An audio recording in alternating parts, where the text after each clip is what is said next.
जय जय राधा रमन हरि बोल। जय जय राधा रमण हरि बोल। जय जय राधा रमण हरि बोल। जय जय राधा जोर से गाओ सब। रमन हरि बोल। इनके बाद तब आती है लय। राधा रमन हरि बोल। जय जय राधा रमण हरि बोल। जय जय राधा रमण हरि बोल।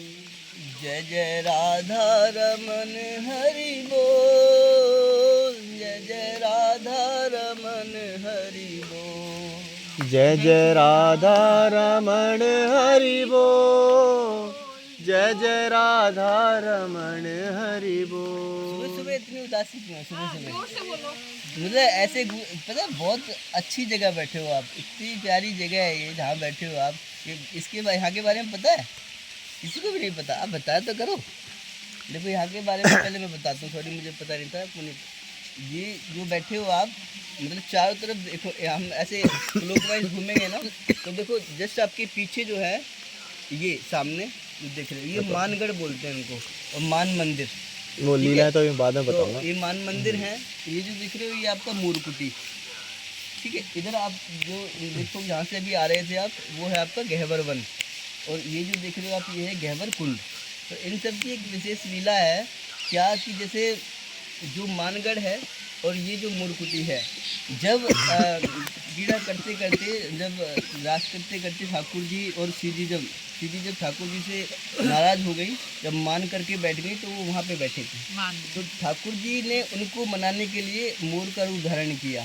तो मोर बन के नृत्य किया, तो यहाँ पे नृत्य किया जब शिव जी को यहाँ पे मनाया। तब एक दिन जब कीना करते करते आपका जब उनको प्यास लगी, तो ठाकुर जी ने ये अपने बांसुरी से बनाया हुआ है, ठीक है। तो इसको जो हम बोलते हैं ये गहवर कुंड बोलते हैं। तो ये उस टाइम जो है ठाकुर जी ने अपने बांसुरी से बनाया, इसके लिए शिव जी के पानी पीने के लिए, ठीक है। वो गहवर आपका वन है, वो पूरा जो है। पहले क्या होता था यहाँ पे, मतलब आप ये मान लो भरी दोपहरी में भी जब बहुत ज़्यादा धूप होती थी, तो बिल्कुल भी एक धूप का मतलब रेशो भी यहाँ नहीं आता था।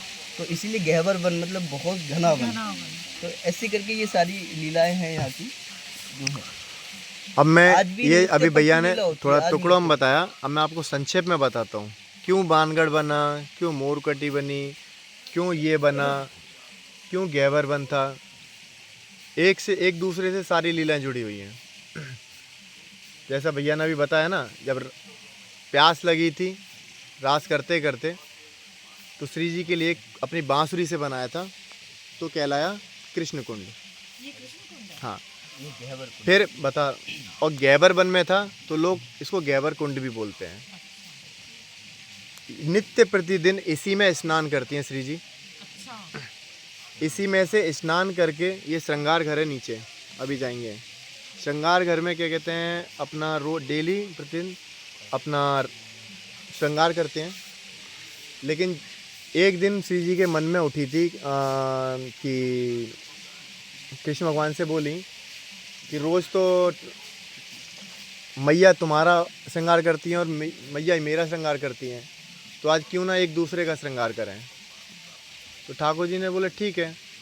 तो जिस दिन क्या कहते हैं तो मान गए, तो श्रृंगार एक दूसरे का करने लगे। और जब श्रृंगार पूर्ण हुआ तो कृष्ण भगवान, राधा रानी ने पूछा, राधा रानी ने बताया कृष्ण भगवान ने कि तुम्हारे नयन कमल नयन जैसे सुंदर लग रहे हैं। बहुत अलग अलग उपमाएं दी उनको। लेकिन बात हुई क्या कहते हैं, राधा रानी ने पूछा कि अब आप ऐसी कोई उपमा देकर बताइए कि मैं कैसी सुंदर, मैं कैसी लग रही हूँ।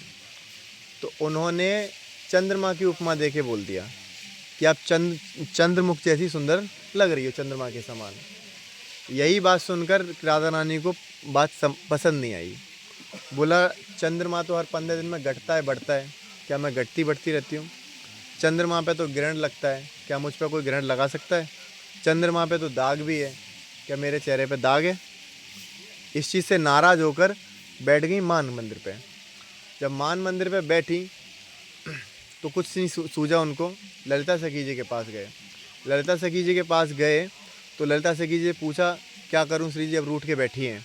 तो ललिता सखी जी ने उन्हें बताया कि ये जो आप जगह देख रहे हो, यहाँ पे नित्य प्रतिदिन क्या कहते हैं श्री जी उनको भोग इत्यादि दाना वगैरह खिलाती हैं, और यहाँ पे मोर नृत्य करते हैं और वो उनको देख के प्रसन्न होती हैं। तो उनको समझ में आ गया क्या करना है, फिर जाके वो यहाँ पे मोर बन के नाचे। अब उन श्री जी जब देख रही थी तो देख रही बाकी मोर तो खा भी रहे हैं और नृत्य भी कर रहे हैं, लेकिन ठाकुर जी क्या कहते हैं कोई भी बिना अन्न खाए पिए सिर्फ नृत्य कर रहे थे, और इतना सुंदर अलग सबसे हटके नृत्य कर रहे थे, इतना सुंदर। तो जब श्री जी ने जब ध्यानपूर्वक देखा कि बोले आम मोर तो है नहीं है, जब ध्यान से देखा तो पता लगा ठाकुर जी हैं। और जब ठाकुर जी का नृत्य जब देखते देखते वो इतनी प्रसन्न हुई कि उनको खुद अपना सुध-बुध नहीं रहा कि वो मोर नहीं बन के कब खुद उनके साथ नाच के नृत्य करने लगी।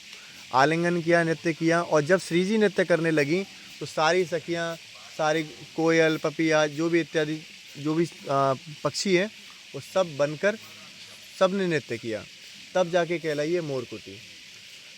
तो ये था गैवर का बहुत सबसे घना मंदिर था ये। तो अब ये मंदिर बना दिए, बिल्डिंग बना दिए, तो ये छोटा कट पिट गया, वरना पहले यहाँ कोई इंसान थोड़ी ना था, सिर्फ जंगल था और यहाँ तो रास होती थी। आज भी यहाँ पे नित्य प्रतिदिन आज भी रास होती हैं, और इसके प्रमाण हैं।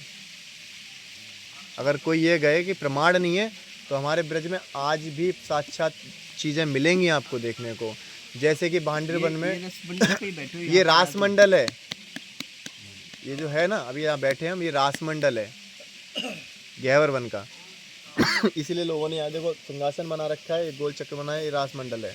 आज भी जब यहाँ पे लीलाएं होती हैं तो यहीं पे रास होती है, बच्चे राधा रानी और ठाकुर जी बनते हैं और यहाँ पद गायन होते हैं। तो इसलिए बोला कि यहाँ पे ना मन से गाया जाता है। यहाँ ये भक्ति की भूमि नहीं है, ये प्रेम की भूमि है, यहाँ उल्लास की भूमि है, उत्साह की भूमि है।